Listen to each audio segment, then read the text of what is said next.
Hello and welcome, PlayStation 4 owners. It's about that time that we look at all of the best games that came out in 2019. Now, we're halfway through October. I understand we don't have that long left to the end of the year, but I still want to round them up. I normally do this about mid-year, so there's a few games we should be discussing and a few things we shouldn't be discussing. Ooh, those bug boys. Oh my, there are bugs, right? Yep. Let's start with the Division 2. From Ubisoft, it's a game that's had a lot of changes made to it, both on a user interface front and graphically. It's vastly superior to its predecessor. They've just come out with Ghost Recon. It's over. It's over. Another sequel, sort of, to their original game, base game, and it's not got that great a reception. I am very much still enjoying the Division 2. One of the things that I do feel I'm not utilizing enough is its online capabilities. I feel it's nice to have people with you, flanking you, helping you with big bosses. You know, you can get people suppressed. The AI can be suppressed with fire. That's a really cool idea. But this one is kind of stuck through. It came out quite early in the year. It looks very good. There's no glitches or any major issues with it on launch. That's one of the things you have to remember here. Oh, by the way, I'm kind of getting the Stranger Things vibe with the music.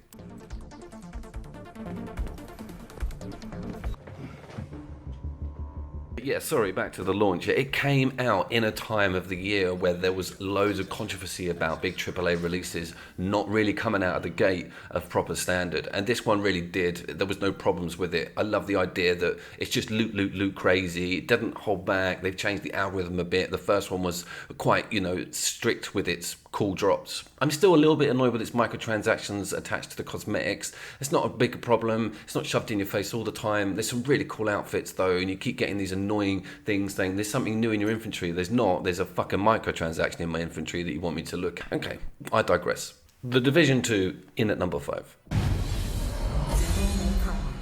In at number 4, of course, is Devil May Cry 5, and one of the stipulations of this list is that I'm not having any remasters, so I can't have the Resident Evil 2 in here, and I'm not having stuff like Ni no Kuni 1, and I'm not having any paid DLC add-on packs, so no Iceborne, unfortunately, otherwise the list would have been a bit different. It's not a big deal, it's not a big deal. But really cool to see the Devil May Cry series healthy and looking amazing.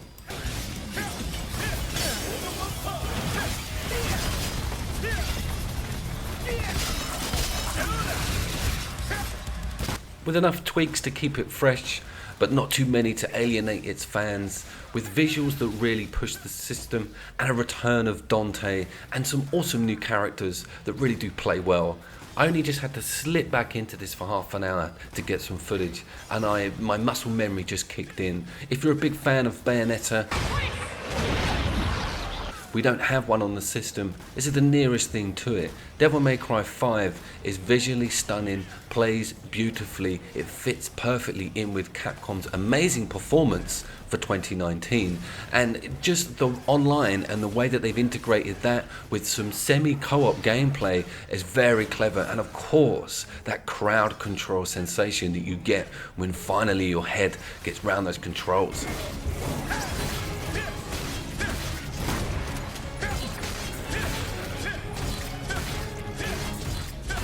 It's been a little bit naughty on the microtransaction front as well, with some of that pay-to-win stuff on the continues. No, Capcom, no. And I'll tell you another thing, I want a transcript of the people that actually do this. I want a transcript. I will find you. I will fucking find you. Thankfully, I haven't gone near that too much, because I think that's for people who, have not got their heads around how the game works and are constantly dying. You can manage without going anywhere near a single microtransaction in this whole game, and every single cosmetic or unlockable is accessed by someone who doesn't want to have to fork out money for any microtransactions. It seems to have been a blight for 2019, and there's some other games that will get mentioned soon that really should have been on this list, and to tell you the truth, I'm shocked to the core that they're not on this list, because when I rounded it all up the other day, some of them did and didn't make it. I was just like, I cannot believe I'm putting a top 5 list together together, and X, Y, and Z games aren't in there. But anyway, I want to talk about the boss fights and how Devil May Cry 5 has had a little bit of influence from our famous Dark Souls creators. You can see that this boss fight was amazing, and I got a Dark Souls 2 vibe with it, with that first boss you come up to, but it was just so great to get my head around his moveset. And look at the visuals, look at what's going on, how bright and sparkly is this game.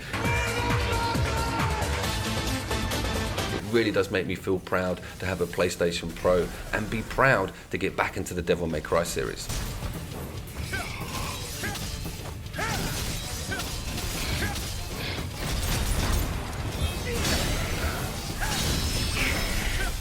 You what? Keep? Yep, I'm serious. It's true love. It wasn't just a fling. This is the remnant from the ashes has gone and just sort of waded into my game roster and said, I'm staying here for ages, whether you like it or not. It's so tense. It's so raw. Rubber. It's so different to a lot of other Souls clones, and it has a great art style and an enemy variation that keeps me on my toes.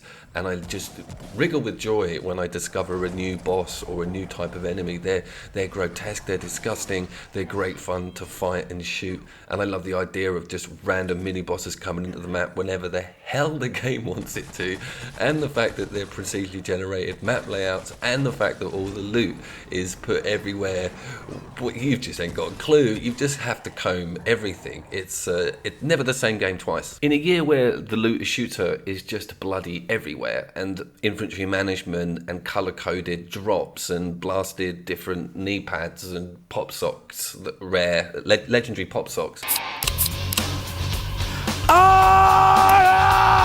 It's just overwhelming, and I love the idea that the Remnant has just said, he's just stripped all that down and said, don't worry about that. You'll learn cool stuff if you fight cool stuff, and that's that. You know, you don't have to wander around looking for this legendary drop or some bullshit like that. It's straight down the middle, and I really appreciate that aspect to it. RNG, that's the term I'm looking for. Jesus, Coop, you'll get there in the end.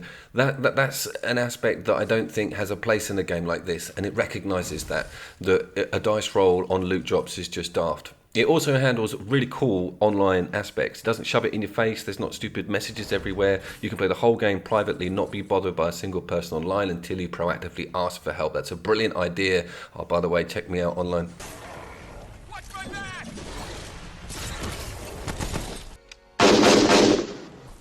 Hey, cover me!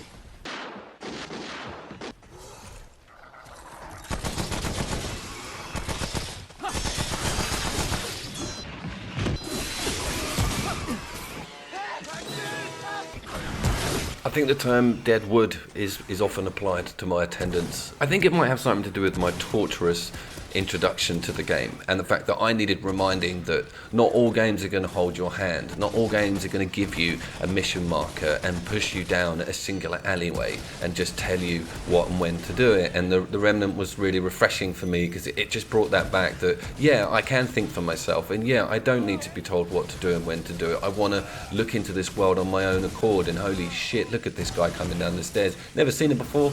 He's a special, he's just in. He'll drop something juicy. What a game.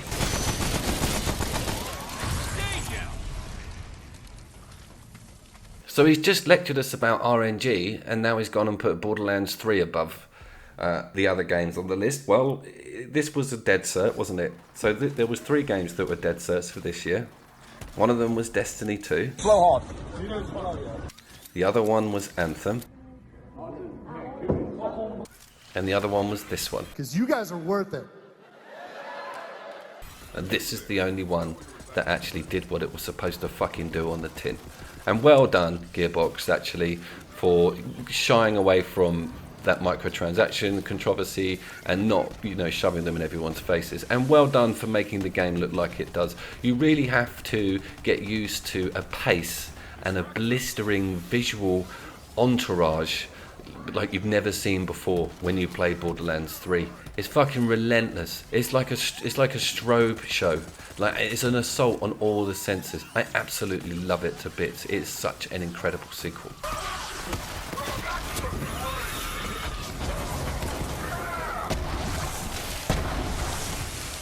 Jim Sterling, actually, aka Jimquisition, put a video out recently about how the other AAA titles should be embarrassed about how Borderlands 3 has sidestepped the whole pay to loot bollocks and just gone straight down the middle and kept its policies normal. And it's just weird that at the moment we're congratulating a game that's done exactly what it did before, hasn't really stepped out of any deviation, and that's like a round of applause. That's the industry now, is that a game gets patted on the back by critics for not taking the piss with microtransactions and actually not ruining itself and still doing what it does but better for a sequel. That's like a rarity now, which is a little bit depressing. By the way, this guy's leg, hold on. It blatantly doesn't care about, its gore. That's cool. That it doesn't have any inhibition on its visuals. It hasn't had a Fortnite skin put all over it or anything, which I was worried about because it's such a commercial series now that they may have dumbed some of that violence down. But nah, it's still there. It's still brutal. The humor's still really off the wall, a little bit crazy. Those villains aren't as good as Handsome Jack, are they? Let's be honest. But the Borderlands 3 game is there. It does what it does. It has the split screen still. They got rid of the 4-player split screen. Obviously, I think that's an issue with performance and the machines. I wonder if they will put it or add it with the more powerful systems. That would be interesting. But cracking game, stunning looks, really good redemption from a really awful PR situation that we had with Randy and all that bullshit he keeps coming out with. So Borderlands 3, number 4, a game that should be there anyway. Composition suits.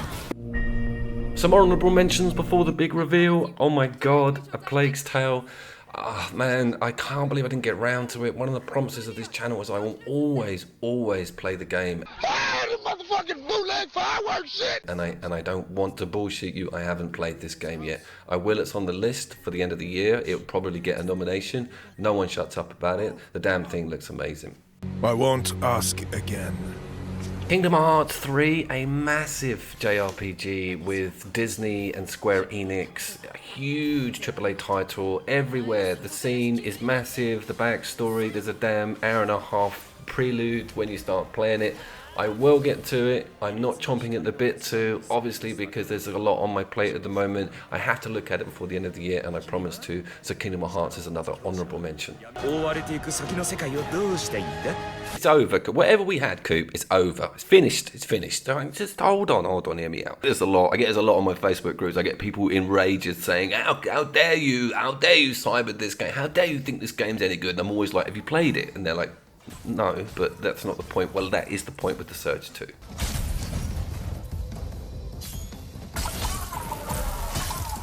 Released in the piranha-ridden waters of September for the Souls clone. We had Code Vein, we had The Remnant. You all know how I feel about those two games. This one stood out. This one, I forgive its plagiarization of the Souls series totally because of the angles it comes in at.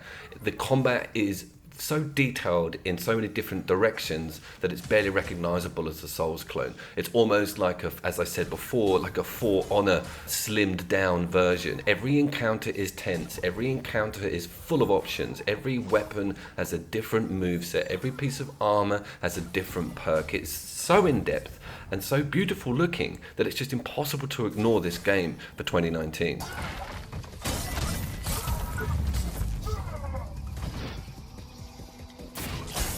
All that stuff I just mentioned is all over other games all the time, but as a close off, let's just reminisce now for the year. It's over. It's all over. Now those things I mentioned, cool loot, cool combat, cool visuals, are all stuff that we were promised in games like Anthem and in games like Destiny 2. And they were there in droves, but they weren't constructed properly around the game model. They were abused and they weren't really utilized correctly. It's a radio, you muppets. It's not even a breathalyzer, you... Anthem was one of the most prettiest games I ever clapped eyes on, and after playing that demo, if you'd have come up to me and said, you're not going to like this game in 20, it's not even going to make your top 5 list, I would have spat in your face.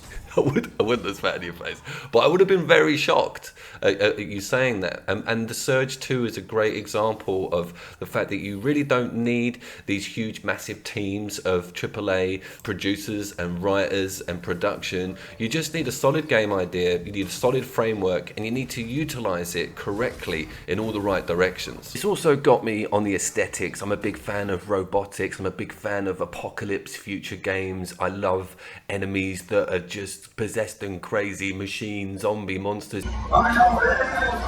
It ticks so many boxes in that direction for me, so I suppose I'm a little bit biased against a game like, I don't know, Kingdom of Hearts or something, because this is more of my cup of tea. It's adult, it's brutal, it's scary, it doesn't force the story down your neck, it just lets you get on with it. Ladies and gentlemen, I shall see you down there.